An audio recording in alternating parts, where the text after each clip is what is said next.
তারও সুস্বাদু মগজ। কিসের মগজ এটা? হচ্ছে খাসির মগজ। হচ্ছে সেন্ট বের হয়েছে, মাথা নষ্ট করাছে, বোঝা যাচ্ছে যে সেই লেভেলে টেস্ট হবে ইনশাল্লাহ, অনেক ভালো হবে। এটাতে আমরা কি কি দিলাম, মিক্সিং হলো কি কি মশলা? এটা নর্মালি আমরা মাংসতে যা যা মশলা ইউজ করি ওটাই যে এক্সট্রা আরও কিছু দেওয়া হয়নি। তারপরে কালারটা চলে আসছে, এটা সাদা সাদাগুলো তো আর আস্তে আস্তে আরো কালার চলে আসছে না? এটা আরও একটু ব্রাউন হয়ে আসবে। ওয়াও, এটা হচ্ছে মাছের মাথা ভুনা না কি বলবো, এটা ভেঙে দিয়ে আমরা একটু বাজি টাইপের ভুনা করছি। এটা একটু ডিফারেন্ট স্টেটের, এটা টেস্ট আরো বেড়ে যাবে। এটা কিন্তু আপনারা ভাবতেছেন কি না কি মাছ, এটা আসলে ইলিশ মাছের মাথা।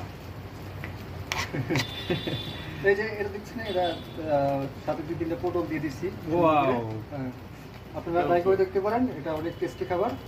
এটা হচ্ছে যে আমাদের কোনো মশলা টশলা দেওয়া লাগবে তা না, বেসিক্যালি নর্মালি যেগুলো খাই আমরা মশলাতে ওগুলোই। দেখুন দুর্দান্ত। আর পাশেই আবার মগজটা হচ্ছে, মগজটাকে যত ভাজবেন তত এটা টেস্ট বেড়ে যাবে। অতটা বোঝা যাচ্ছে কম, কিন্তু এটার স্মেলটা যে বের হয়েছে এটা আসলে অন্যরকম একটা ফ্লেভার। আস্তে আস্তে কালারে চলে আসবে, অন্যরকম একটা কালার চলে আসবে, ততক্ষণ আপনাকে শুধু নাড়তে হবে। মোটামুটি হয়ে গেছে। এখন কালার যদি করতে চাই তাহলে আর একটু জালটা দিতে হবে, তবে না দিলেও চলবে। মোটামুটি সব পারফেক্ট, অন্যরকম টেস্ট বোঝা যাচ্ছে, খুবই সুস্বাদু। আচ্ছা, এটা আমাদের হয়ে গেছে, আমরা কালার করবো না, আমরা এখন নামিয়ে ফেলবো। সিদ্ধ হয়ে গেছে তো? হ্যাঁ, লবণ টবণ সব পারফেক্ট। হ্যাঁ, সব পারফেক্ট।